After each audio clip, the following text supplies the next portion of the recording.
Welcome to Hush, another journal blog, ramblings on a cold December morning, December 5th, 2025. I stood at the river.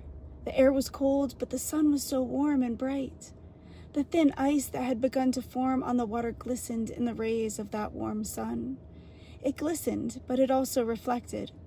The reflection was so bright it hurt to look at it. May my heart be as bright and as warm as the sun, and may it reflect on others so they may shine as brightly. 2026 is a beginning as no other. 2025 was filled with endings, opening the space for magic to dance in the air. All it takes is a breath to be filled with it. This magic tastes like creation, joy, and love. I realize I don't hate the cold.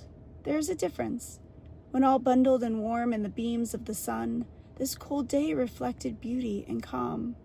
The air allowed for a blueness of the sky and a brightness of the sun I would have missed. All I had to do was complain for one moment of the cold, and the beauty would have faded quicker than I could have comprehended it. What if?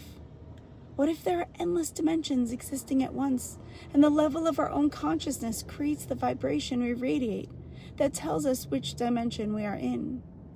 What if heaven and hell exist right here, right now, simultaneously? What if I sit and converse with a friend and we don't agree because we aren't even existing in the same realm? Can you even dare to consider this to be truth?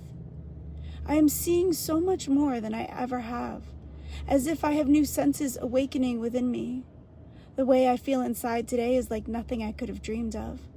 I dreamed so many dreams, and I lived fantasies upon fantasies of what would bring me happiness. And now I sit without any of those fantasies having ever come true, and yet the peace I feel within me is far greater than any fantasy I ever had. There is a space in my chest and abdomen that never existed before. It was always filled with pain and struggle and trauma. Now it is filled with love, and it's light, and the chasm is massive, as if I'm swimming in a never-ending cave of crystal clear healing water.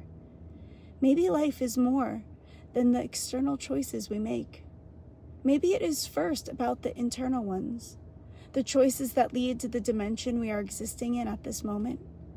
Am I crazy, or am I finally free? Is wisdom how much we know, or the quality of life we choose to live? Knowledge and wisdom are not the same. I can have very little knowledge and live the most miraculous of lives. I can have knowledge and live in my own hell. Knowledge can be useful and fun, but it doesn't breed joy. True wisdom may possibly be the answer to joy.